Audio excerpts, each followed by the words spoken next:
Hey everybody, this is Perch. Walked around the floor of Emerald City Comic Con. This is the comic convention here in Seattle. It was, you know, pardon me, it's like midnight. It was like a lot of the previous conventions that you've seen. If you've been to one convention, in some cases you've been to them all, but there's subtle differences between each show. If you go to enough of them, you kind of get the difference. Couple observations from Emerald City Comic Con. The Due to COVID and the pandemic, they have spaced out the booths and the little tables and everything else that people are in, and that's wonderful. And regardless of what happens with health in the future, the more space they can devote, the better. I granted this is going to either push some people out of the show or cause the costs of the attending and everything else to go up, but it's worth it.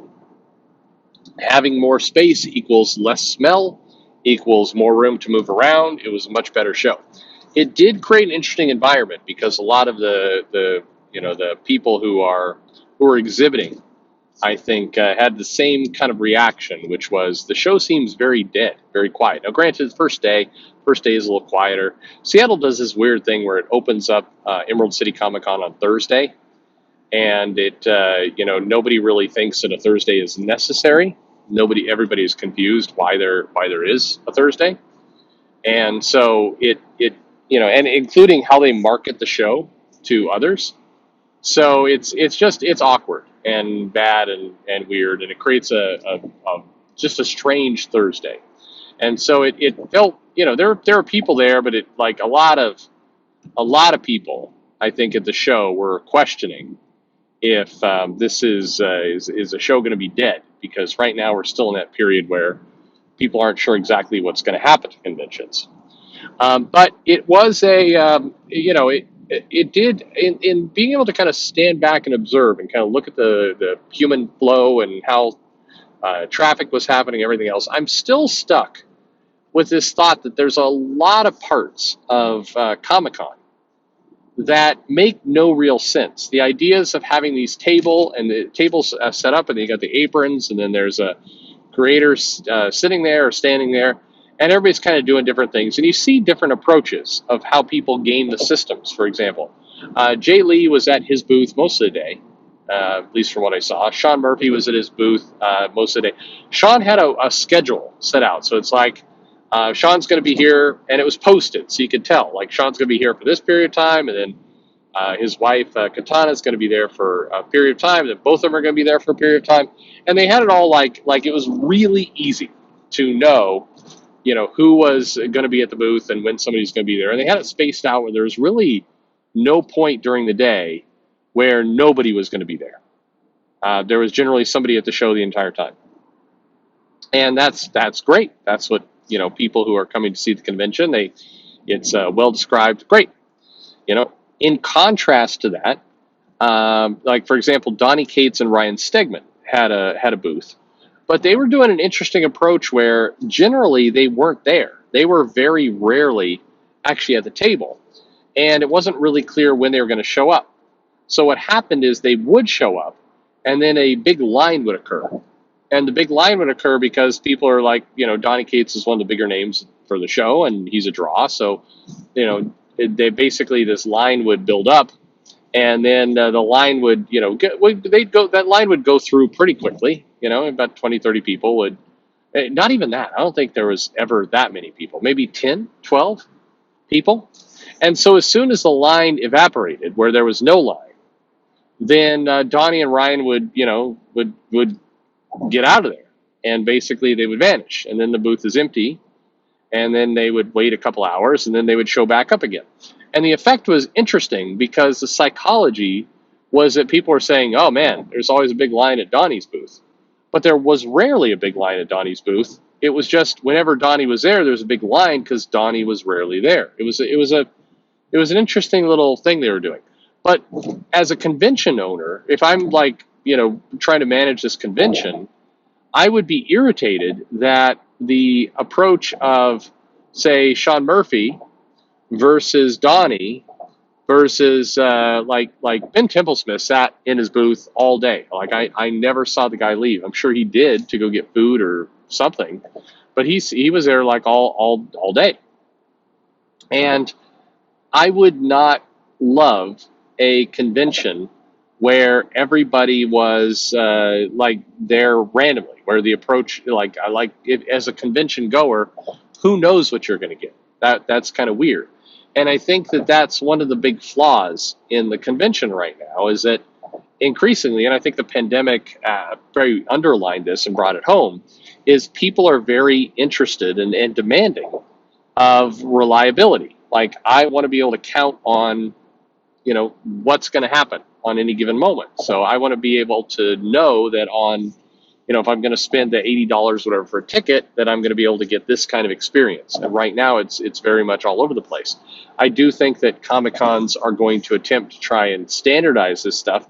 I think a lot of comic creators are going to object to it. But it was interesting to see kind of how this all worked. The bigger mess was if you get out of Artist Alley and where the creators were, then you get down to the show floor.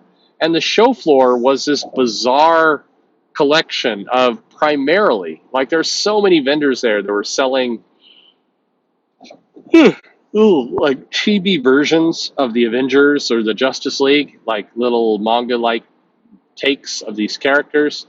And then there were other booths that were selling, like I must have seen the same Demon Slayer T-shirt like in 50 booths. And then some booths had creators there that were guests of, a retailer or somebody.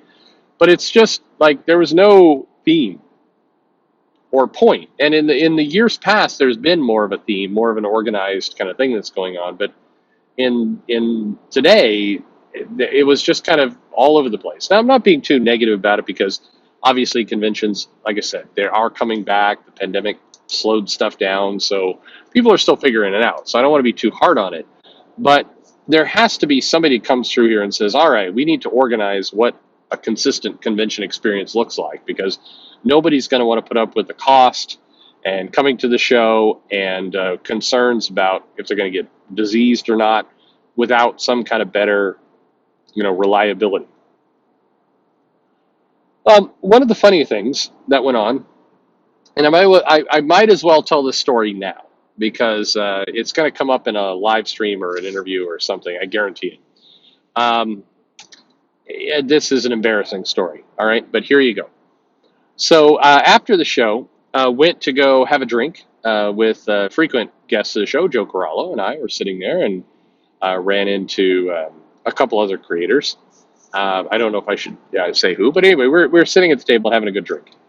And I look up at the bar, and we're at the Sheridan bar, kind of across the street from the Freeman Convention Center. And I'm at a table, and I'm looking up the bar. And sure enough, who's at the bar but Donnie Cates? And you could tell Donnie Cates right away because he's got the bleach blonde hair, and it's like he stands out like a light.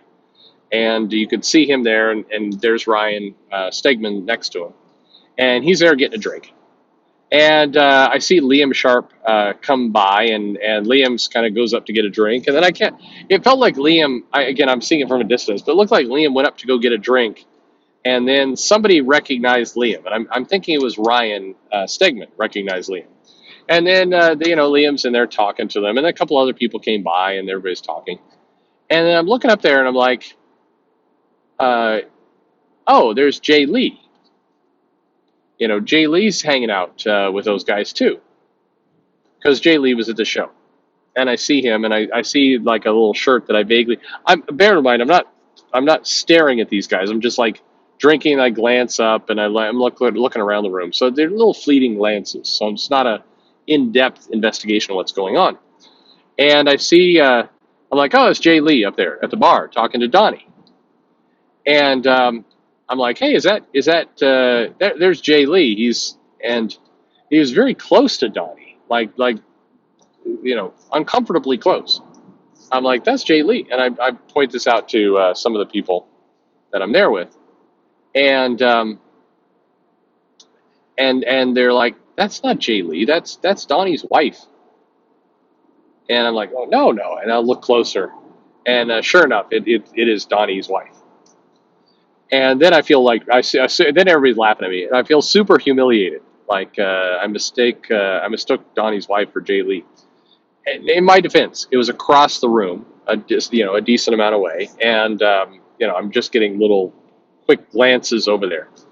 But then I got to thinking, like, who does that insult more? Am I insulting Jay Lee more? Am I insulting Donnie's wife more? Am I insulting both equally? I don't know. I felt bad about it, but anyway, that's my like I said, this story is going to come up somewhere else. So anyway, there you go. My crazy convention story, but it was interesting watching it. I'm curious how Friday, Saturday, which are typically busier days at the con, how they look, how they come across. But it was curious to kind of see after this long pause with the pandemic and now back to the convention circuit, kind of shakes you out of your routine. So what works and what doesn't work. It's going to be interesting to see what happens. Anyway, I think I insulted some people here, but there you go. I got nothing. Thanks for listening.